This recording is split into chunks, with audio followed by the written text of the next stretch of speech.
정영식 재판관도 지적하기도 했는데 그 김현태 육군 특수전사령부 707 특임단장이 민주당 의원들한테 완전히 이용당했다라고 말했다는 주장이 나왔습니다. 민주당 의원들한테 완전히 이용당했다라고 말했다는 주장이 나왔는데 요거 한번 저희 다뤄볼게요. 먼저. 네, 예. 어제였죠. 어제 성일종 의원이 대정부 질문을 했습니다. 대정부 질문한 과정에서 계엄 현장에 있던 지휘관이죠. 김현태 707 특임 단장의 얘기가 나왔는데 기존과 굉장히 다른 얘기가 나왔습니다. 좀 충격적 얘기인데요. 일단 성일종 의원이 김현태 단장을 면담을 했습니다. 근데 김현태 단장이 뭐라고 얘기했느냐? 민주당 의원한테 완전히 이용당했다. 여기서 이용이라는 게 아마도 내란 프레임 또는 의원 체포 뭐 이런 거에 대한 이제 얘기인 것 같아요. 그래서 군인들이 민주당 의원들한테 완전히 이용당했다라고 얘기를 했다 그러고요. 또 하나 의원을 끌어내라 지시했다는 곽종근 특정사령관도 민주당 의원들에게 회유당해서 답변한 것이다라고 얘기를 했다고 합니다. 그러니까 의원을 끌어내라라고 지시를 했던 곽종근 사령관, 요즘 여러분들 많이 기억하시죠? 청문회 뭐 이렇게 또 턴제에 나와가지고 약간 우물쭈물하는 모습을 보이기도 했었고, 그 다음에 김병주 의원 유튜브에 나가서 우는 모습을 보이기도 했던 곽종근 사령관. 이 곽종근 사령관도 더불어민주당 의원들에게 회유를 당해서 관련 답변을 작성했다라고 김현태 단장이 밝혔다라는 그런 내용이었어요. 근데 김현태 단장에 따르면은 이 내용들이 군 검찰 조사에서도 모두 진술한 내용이다라는 것이고, 이 내용을 이제 또 성일종 의원이 얘기를 했고요. 그러니까 김현태 단장에 따르면 민주당 의원들이 군 관계자들에게 사전 질문을 먼저 알려주고 답변 리허설까지 시켰다. 그러니까 연습까지 서로 했었다. 그렇죠. 그런 건데 이게 사실이라면 이게 단순한 질의가 아니라 특정 방향으로 사건을 왜곡하려는 시도였다, 이렇게 보이는 대목이에요. 그렇습니다. 예. 사전에 모의한 걸로밖에 볼 수 없는 상황이 제법 자세히 나왔다, 이렇게 말씀드릴 수 있는데요. 12월 5일입니다. 12월 5일날 김병주 의원이 곽종근 사령관한테 전화를 합니다. 전화를 해가지고 항의 방문 형식으로 갈 거니까 자연스럽게 위병소로 나와라.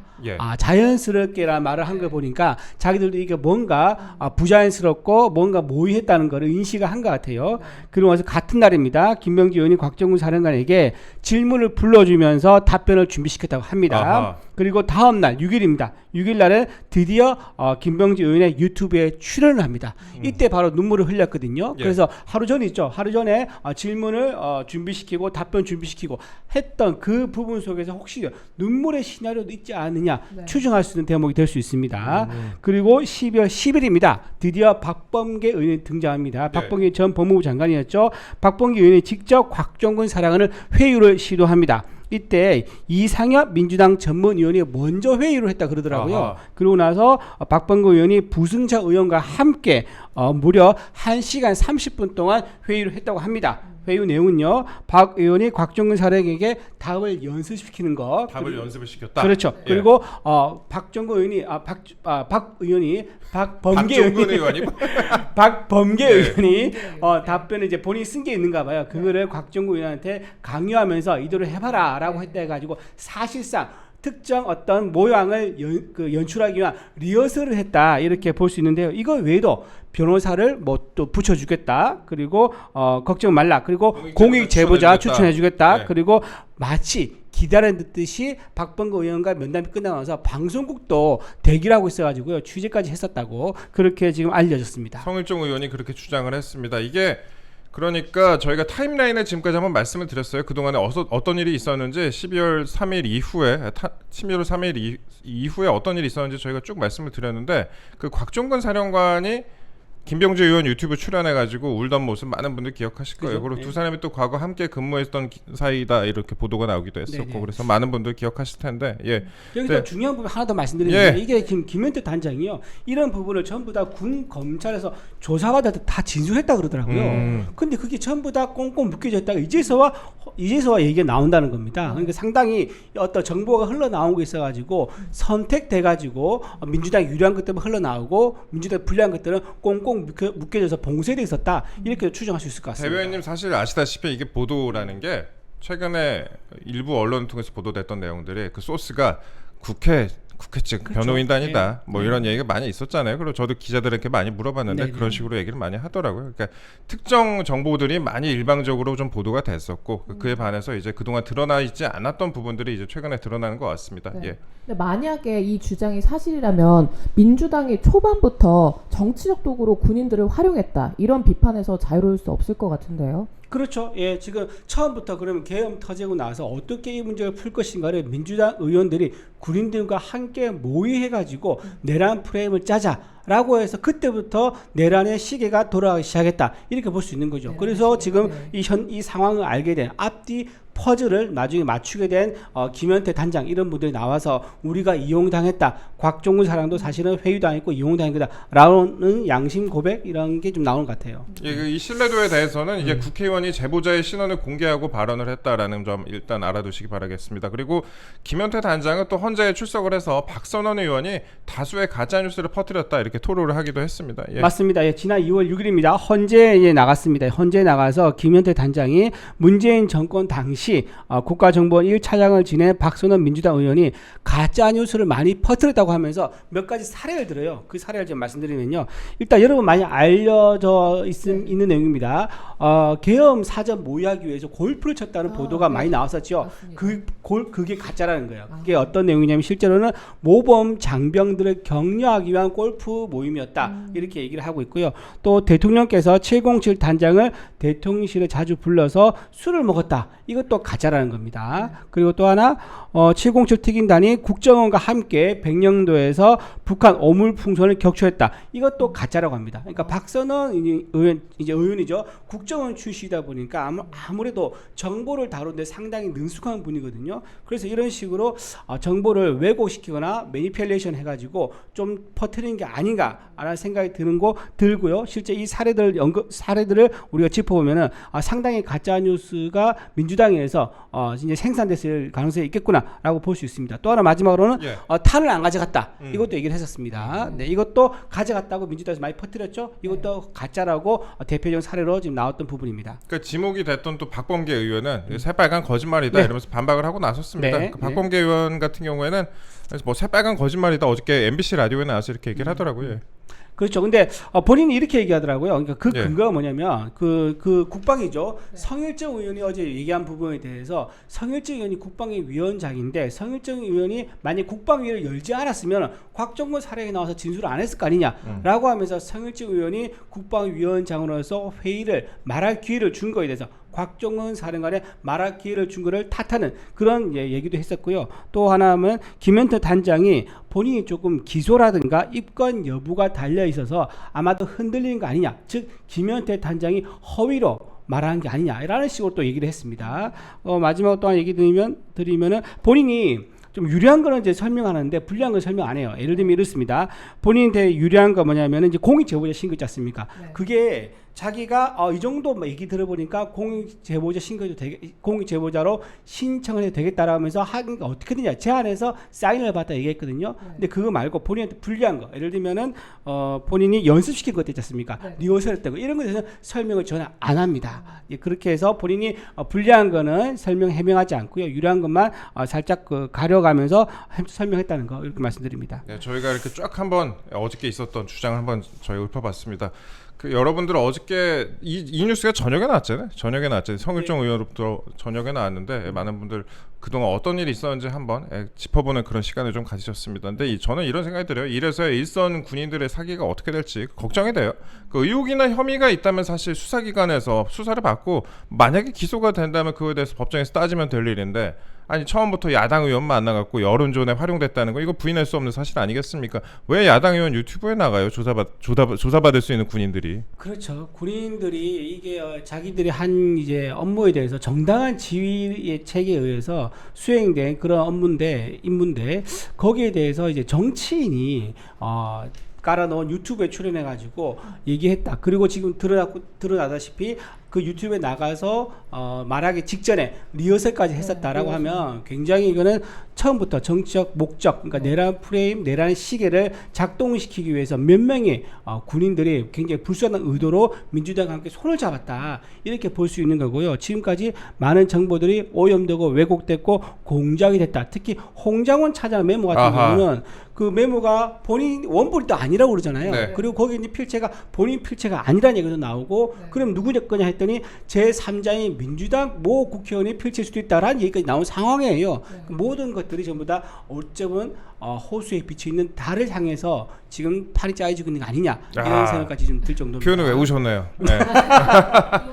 홍장원 전 차장 이제 말씀하셨으니까 네네네. 홍장원 전 차장하고 그다음에 곽종근 사령관 같은 경우에는 뭐 진술이 달라졌다 이런 비판을 받고 있잖아요. 그리고 고발이 된 상태이기도 하고 네. 사실 이제 홍장원 차장이 국회 탄핵에 어떻게 그 윤석열 대통령 탄핵 소추에 대해서 어떻게 보면 결정적인 역할을 한 그런 인물 아니겠습니까? 근데 네. 홍장원 차장의 그런 행적과 관련해서는 상세한 보도가 또 나오기도 했었어요. 네. 중앙일보에서 어저께 아주 상세히 썼는데 전 상당히 좋은 기사 같더라고요. 내용을 보니까 몇 시 몇 분에 누구한테 어떻게 접촉을 했고 그런 부분들이 아주 상세히 나와 있습니다. 그러니까 홍장원 박선원을 통해서 이 내용이 김어준의 뉴스공장까지 정보가 샌 거 아니냐. 그렇죠. 박선원 의원이 이제 뉴스공장에 출연해갖고 이런저런 얘기를 했잖아요. 그래서 이렇게 된 거 아니냐. 그리고 또 한동훈 전 대표 측에서도 한동훈 전 대표 측에도 관련 사실을 알려서 여권 분열의 실마리를 제공했던 거 아니냐, 이런 식으로 보도를 했더라고요. 예. 맞습니다. 예. 그래서 이게 한 시민단체가 여권 분열 또는 이제 허위 정보를 흘렸고 또 명예를 훼손했다 가지고 시민단체가 고발을 하기도 했습니다. 곽종근 사령관에 대해서. 네. 일단 좀 말씀을 드리면 홍장원 차장이 계엄 선포된 바로 다음 날이죠. 4일날 그렇죠. 예. 조태영 원장에게 이런 얘기를 합니다. 민주당 이재명 대표에게 전화를 하는 게 어떻겠냐고 제안을 아하, 합니다. 예. 제안은 이게 굉장히 의미가 있죠. 예. 야당 대표에게 연락하는 게 어떻겠냐고 부하 직원이 기관장인 국정원장한테 제안을 했다는 거 하나. 그리고 다음 날입니다. 오전 7시 4월 5일 오전 7시 47분경에 마포구에서 마포구 동문입니다. 마포구 동문이 김태혁 국가안보 1차장에게 윤석열 대통령이 눈물을 흘리고 무릎 꿇어야 한다는 텔레그램 메시지를 보냈다고 합니다. 이게 굉장히 상당히 정치적으로 민주당에도 뭔가 메시지를 전하고 있는 거고 또 우리 측에도 뭔가 정치적으로 개입을 하고 있는 모습이 지금 나타나고 있는 거죠. 고위공무원이 그런데 그 정치에 개입한 거 아니냐, 그렇죠. 이런 식으로 비판을 받기도 하잖아요. 네네. 그러니까 국정원법에 따르면은 국정원 직원이 정치에 관여할 경우에 7년 이하의 징역에 처하도록 하고 있는데, 그러니까 국정원 관계자는 홍 전 차장의 주장대로면 이재명 대표와 통화를 권유할 당시, 그러니까 4일 오후에 북한 관련 이유라고 설명을 했어야 한다. 그런데 나중에 다음 날에서야 다시 이제 조태영 원장을 찾아서 북한 안보 상황 때문이란 말을 덧붙였다. 그렇죠. 그러니까 이게 그 전에 북한 같은 얘기를 안 하고 그냥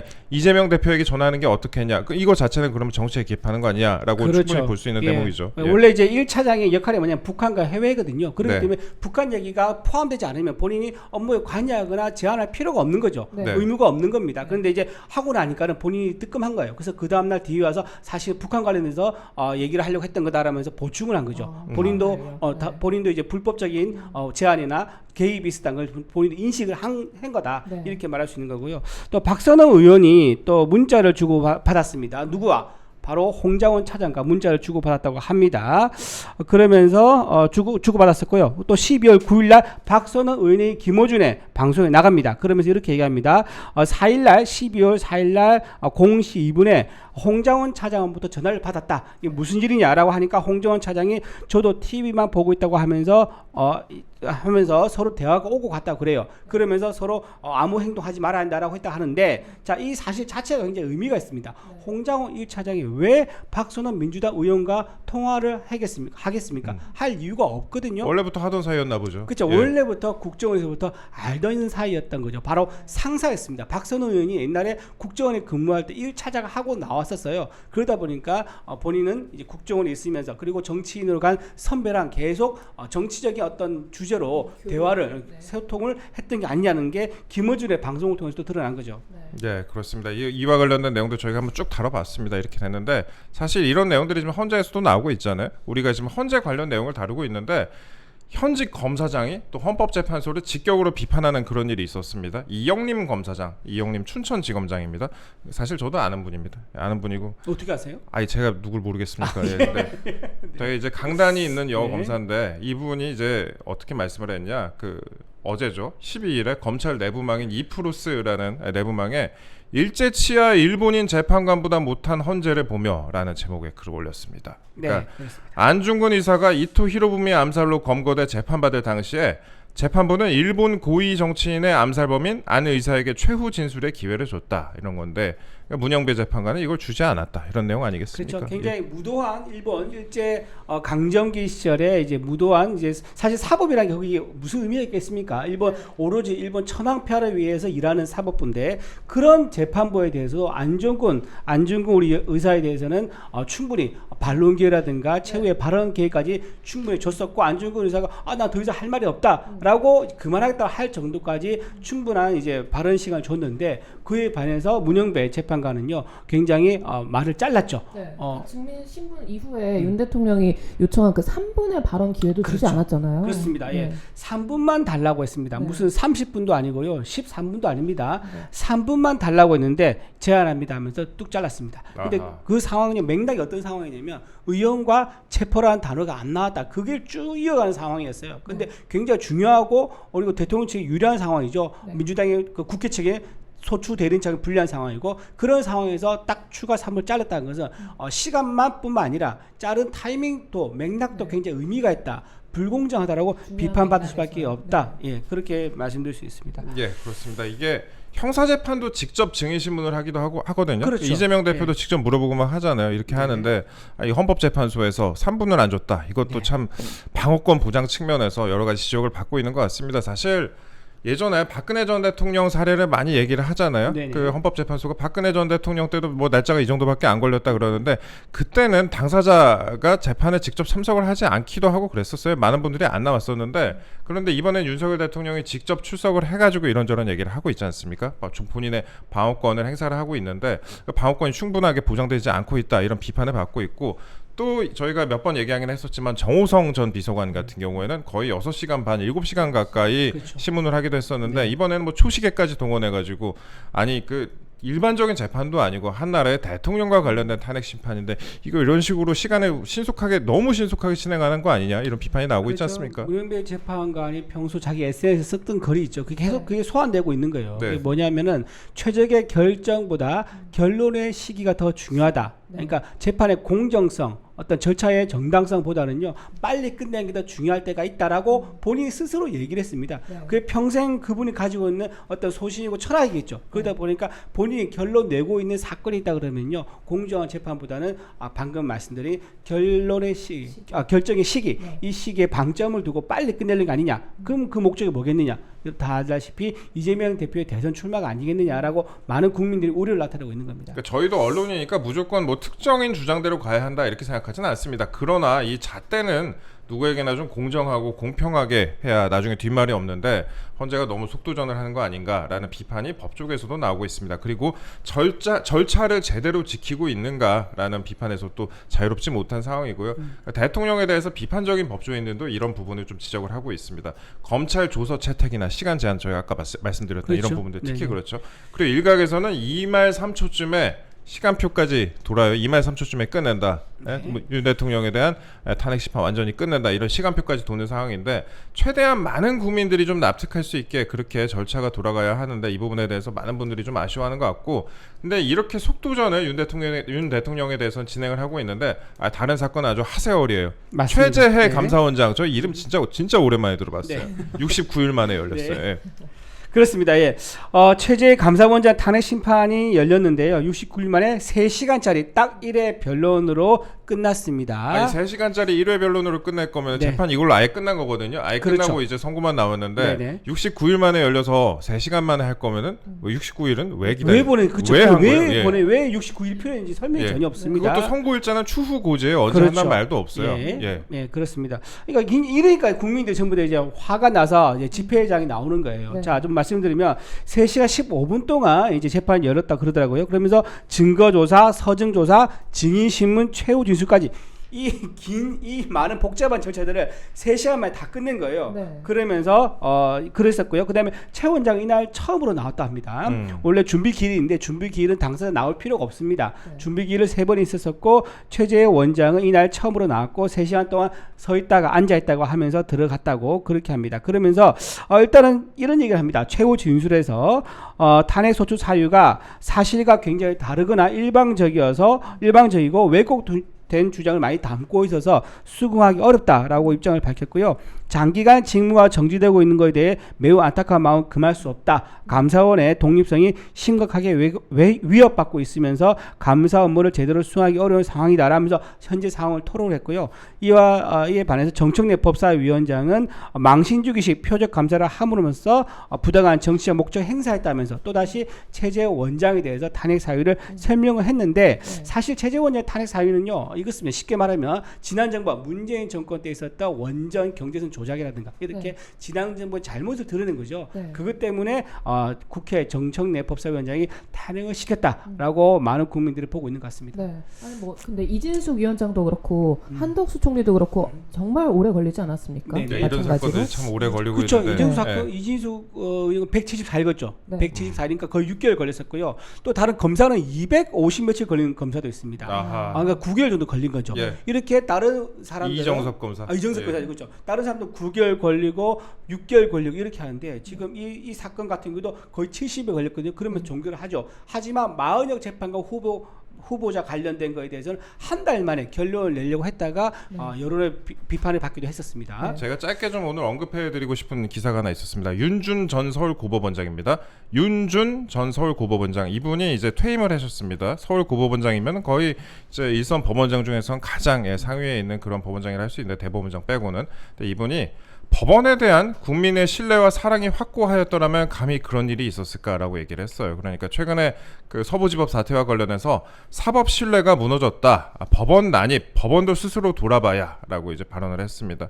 그러니까 국민에게 왜 법원이 신뢰받지 못한다고 보나라는 그 질문에 대해서 특정한 사건 때문이라고 보기 어렵다. 오랜 시간 지속된 현상이다. 판결이 나왔을 때 그것이 판사 성향에 좌우된다는 인식이 팽배할 때부터 신뢰가 많이 약해졌다라고 답변을 했고, 제가 한마디만 좀 더 말씀드리면 판결이 왜 판사 성향에 좌우된다는 인식이 생겼을까라는 질문에 대해 대법원장, 대법관, 헌법재판관 임명권이 있는 대통령이 좌든 우든 치우친 성향의 인사들을 가리지 않고 주요 직책에 앉혔기 때문이다. 국민들이 법원 판결을 판사들이 편향된 결과로 생각하는 것이다. 만일 개헌을 한다면 대통령의 임명권 부분을 수정하고 미국처럼 판사를 종신직으로 하는 방안을 생각해야 한다라는 이제 발언도 하였습니다. 근데 최근에 이제 윤석열 대통령이 취임한 이후에 임명을 한 판사들이 별로 없죠. 그렇죠. 그런 인사들이 별로 없죠. 그러니까 이거는 누구를 뜻하는 것인지 여러분들이 다 짐작을 하실 수 있을 것 같고요. 그 다음에 우리법연구회나 국제인권법연구회 등 특정 모임 판사들의 정치적 편향성 문제에 대해서는 그 부분에 대해서는 이제 뭐 일반화할 수는 없다. 특히 그 모임 소속이라고 해서 어떤 판결을 단정하기도 어려운 것이다라고 얘기는 하긴 했지만, 그런데 서부지법 사태 등에 대해서 사법 신뢰가 무너졌다. 법원 난입, 법원 스스로 돌아봐야 한다 이렇게 얘기를 했습니다. 이 부분 저희가 좀 짚어봐야 될 것 같아요. 사실 여러분들 뭐 재판받는 분들 거의 없으시겠지만 재판을 받다 보면은 이 판사의 성향에 대해서 먼저 사람들이 그 체크하게 되는 게 참 저는 안타깝더라고요. 네. 저도 그랬었고, 그렇죠. 어디 연구회냐 소속을 알게 되는 게 좀 슬프잖아요. 지금 모두가 다 그렇게 이제 먼저 인식을 하지 않습니까? 그렇죠. 이게 사법부에 대한 신뢰가 내 사건에서, 내 사건이라는 것은 당사자 입장에서는 자기 인생이 걸린 문제 아니겠습니까? 그걸 맡기고 판단을 구하는 사람한테 신뢰가 있어야 되는데 그 신뢰가 뭐냐?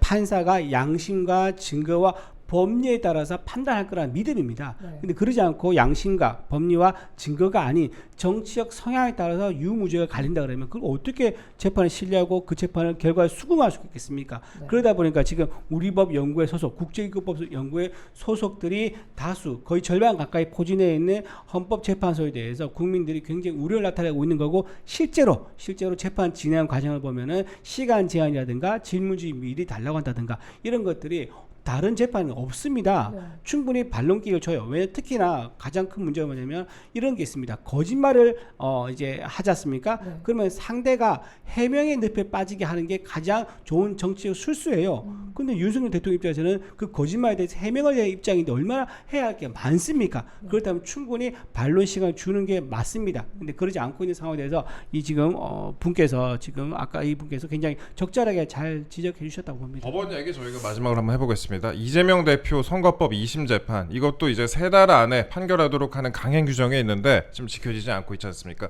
벌써 3달 거의 다 됐습니다. 뭐 3월 안에 판결을 한다 이런 식으로 보도가 나오고 있는데 그런데 이제 재판부가 2심 재판부가 검찰에 이재명 대표의 허위사실과 관련된 발언을 특정해달라 이렇게 또 요구를 했습니다. 사실 1심에서 유죄 나온 사건에 대해서 2심에서 갑자기 어떤 부분이 허위인지 특정해달라 이렇게 하는 경우 별로 없거든요. 저 약간 좀 싸합니다.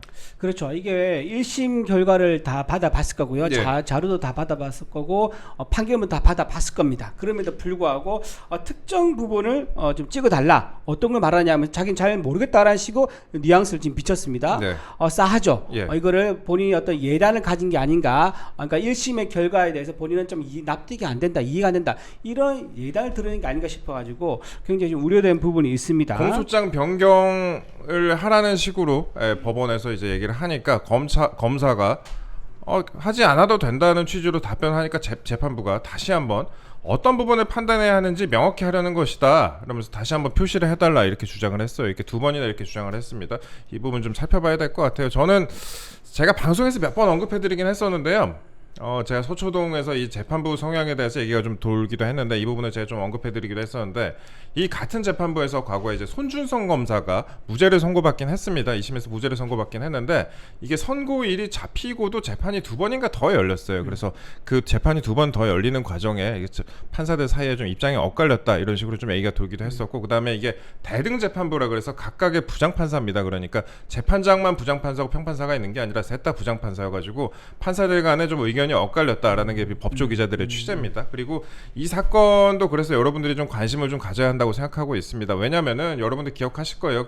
고 김문기 씨 아내분이 분식점 알바를 하면서 굉장히 힘들게 살고 있습니다. 저희 방송에서 예전에 저희가 다룬 바가 있었는데 굉장히 힘들게 살고 있습니다. 근데 이제 김문기 씨 아내분이 이재명 대표 1심 판결 후에 이재명 유죄에 위안이 됐다라고 얘기를 했는데 지금 그런데 같은 재판 이 2심 자체가 조금 느낌이 저는 모르겠습니다. 좀 싸한 느낌이 있습니다. 예, 저기 이동지 기자뿐만 아니라 지금 네. 저뿐만 아니라 이 방송에 듣는 모든 분들께서 이 싸한데 이런 느낌만 가질 것 같습니다. 그 와중에 또 이재명 대표가 대북 송금 사건 관련해서 법관 기피 신청을 했는데 이건 또 각하가 됐다고 해요. 그러니까 그렇죠. 네. 이것도 대북 송금 사건 자체도 약간 시간을 좀 밀어보려고 했던 건데 그렇죠. 그 기피 신청이라는 게 시간을 지연시키려고 하는 거 아니겠습니까? 근데 이거에 대해서도 법원이 좀 각하를 했다고 합니다. 예. 네, 각하했는데 이제 그것도 시간 끌다가 각하를 했어요. 바로 예. 각하 판단이 나온 게 아니고 왜냐하면 각하 이유가요.